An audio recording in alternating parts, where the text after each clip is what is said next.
Now we start a topic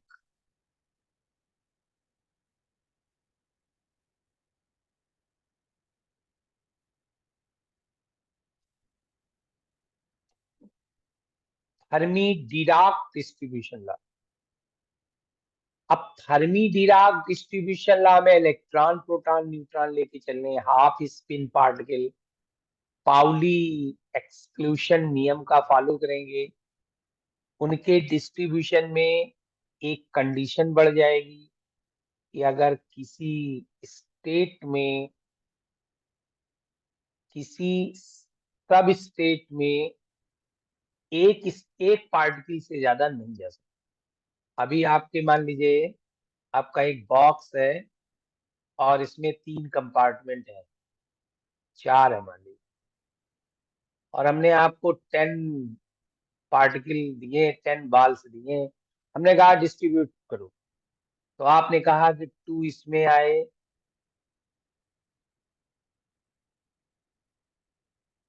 5 इसमें आए,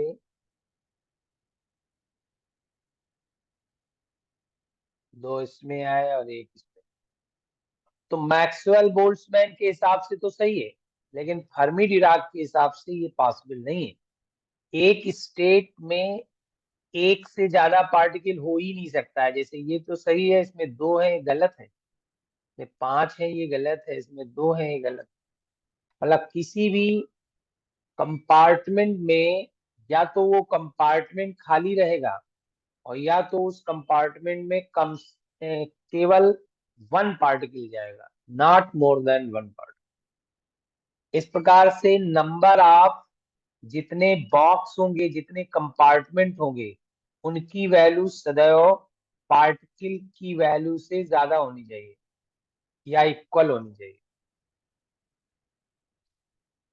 Number of sub-levels is always equal or greater than total number of particles given for distribution.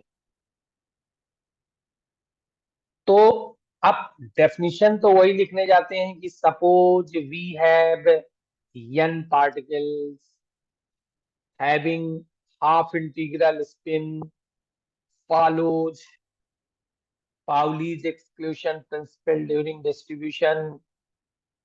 ये तो definition आपकी यही बनेगी जाकर, जैसा कि आप मैक्सवेल बोल्ट्जमैन में पढ़।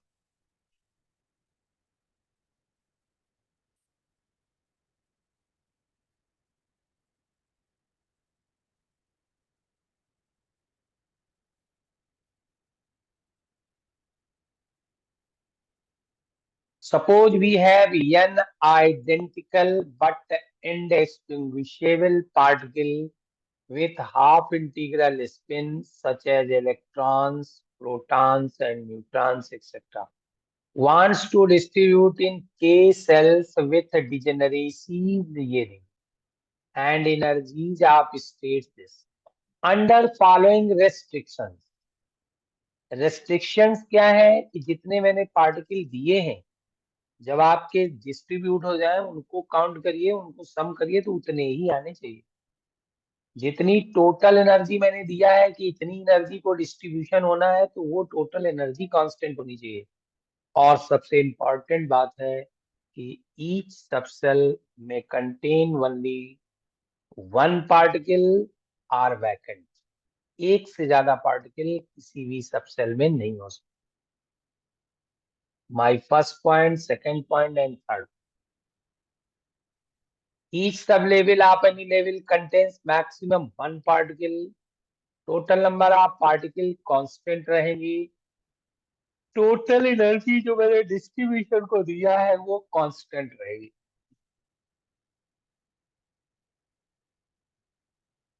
अब हम देखते हैं डिस्ट्रीब्यूशन कैसे हो सकता है। मान लीजिए हमारे पास जीआई इलेक्ट्रॉन्स, जीआई सेल्स है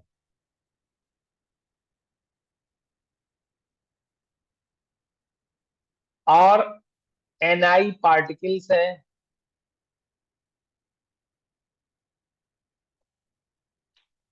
अब हम पहले पार्टिकल को रखना चाहते हैं, तो उस समय पहले पार्टिकल को अगर हम मान लीजिए मेरे पास 5 कंपार्टमेंट है और मेरे पास 4 पार्टिकल हैं।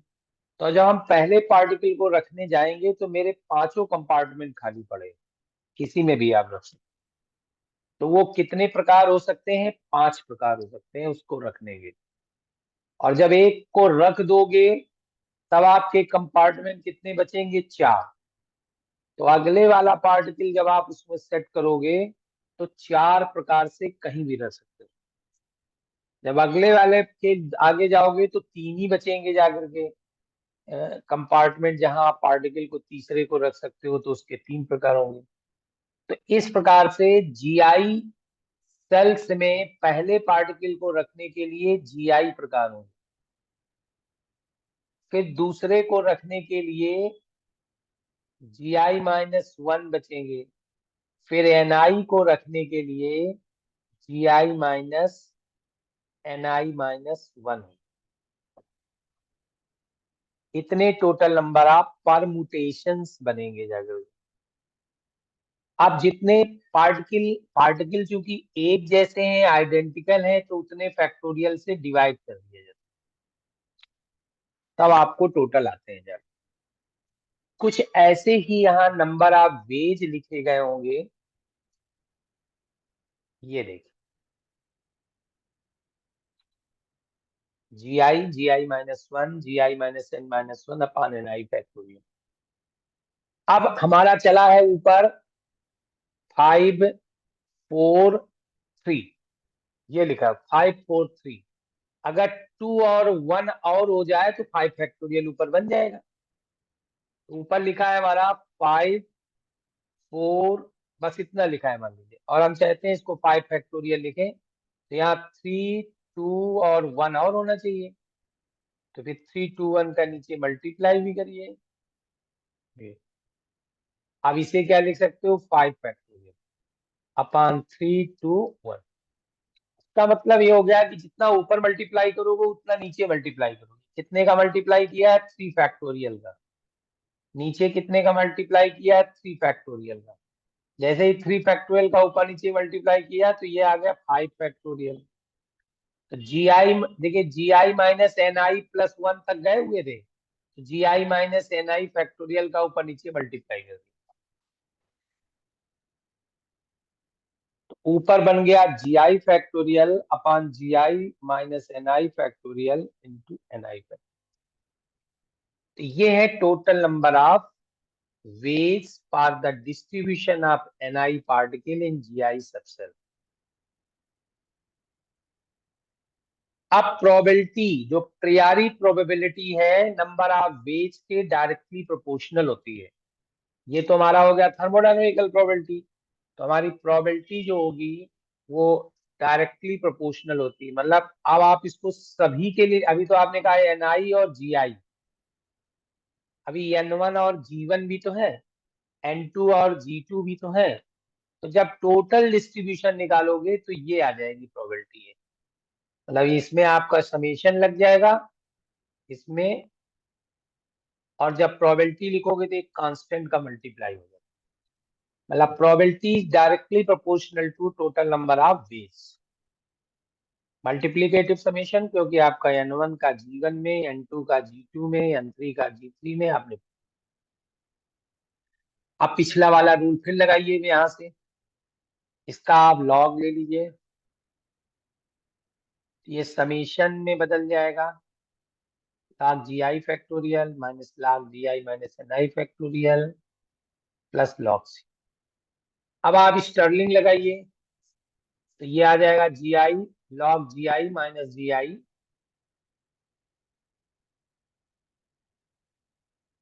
स्टर्लिंग लगा दिया। ये सब आप स्टर्लिंग समझ गए क्या? आप देखिए प्लस प्लस माइनस NI, और ये प्लस NI, तो NI कैंसिल हो गया, GI और GI कैंसिल हो गए। अब जो टर्म बचे हैं इसको डिफ्रेंशिएट करना है। अब जब डिफ्रेंशिएट करोगे तो इसका तो डिफ्रेंशिएट करने पर 0 हो जाएगा, क्योंकि नंबर आप पार्टिकल्स के रेस्पेक्ट में डिफ्रेंशिएट करोगे।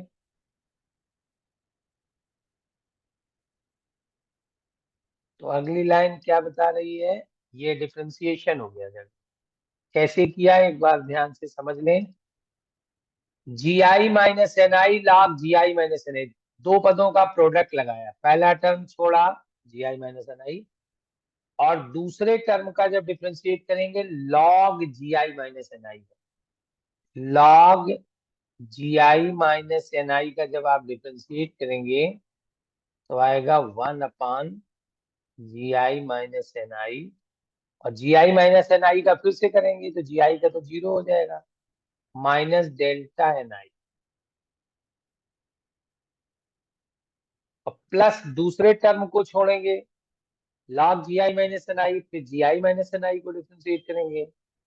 इसी प्रकार इसमें दो पदों का लगाएंगे, एन आई छोड़ेंगे log एन आई का, log एन आई का आएगा 1/ni डेल्टा एन आई, माइनस log एन आई फिर एन आई का डेल्टा एन आई। इस प्रकार से ये डिफरेंशिएशन आपको आना चाहिए और ये वैल्यू हल करके आ जाए।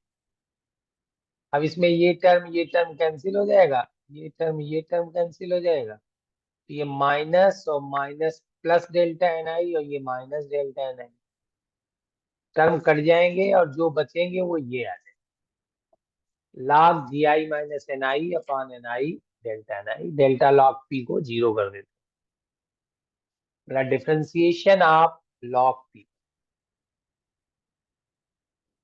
इसको रिवर्स कर दीजिए, जैसे पहले किया था कि 0 लिखा है, रिवर्स करने में कोई फर्क नहीं पड़ेगा।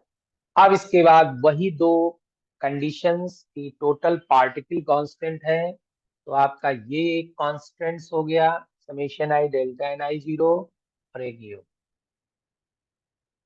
अब इसमें आपको अल्फा से मल्टीप्लाई करना है, इसको आपको बीटा से और फर्स्ट के साथ ऐड कर देना है, ये इक्वेशन आ जाएगी। अब यहाँ पर समेशन आई लिखा है, इसका मतलब बहुत सारे टर्म आएंगे, हर टर्म 0 के बराबर होगा क्योंकि राइट साइड में 0 लिखा हुआ है। तो अगर आप एक टर्म इसी को 0 के बराबर करके देखें तो तुरंत आपको log N I upon ji I minus N आई ये आ जाएगा, से ये आ जाएगा। अभी भी हमको बता रहा है कि जो पार्टिकल की संख्या है वो एप्सिलॉन आई के इनवर्सली प्रोपोर्शनल है, तो एप्सिलॉन आई के बढ़ने से पार्टिकल आपके कम होंगे, वो रूल अभी भी फॉलो है। लेकिन उसमें जो था डिनोमिनेटर यहाँ पर +1 और आ गया,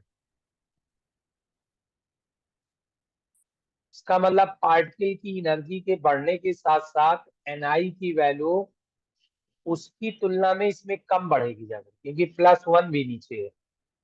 अगर मान लीजिए कोई एनर्जी बढ़ी और उसमें पार्टिकल 5 बढ़ जाते थे, पहले की तुलना में दूसरे में 5 पार्टिकल अधिक होते थे, तो यहाँ 3 ही पार्टिकल अधिक है क्योंकि नीचे +1 आ रहा है।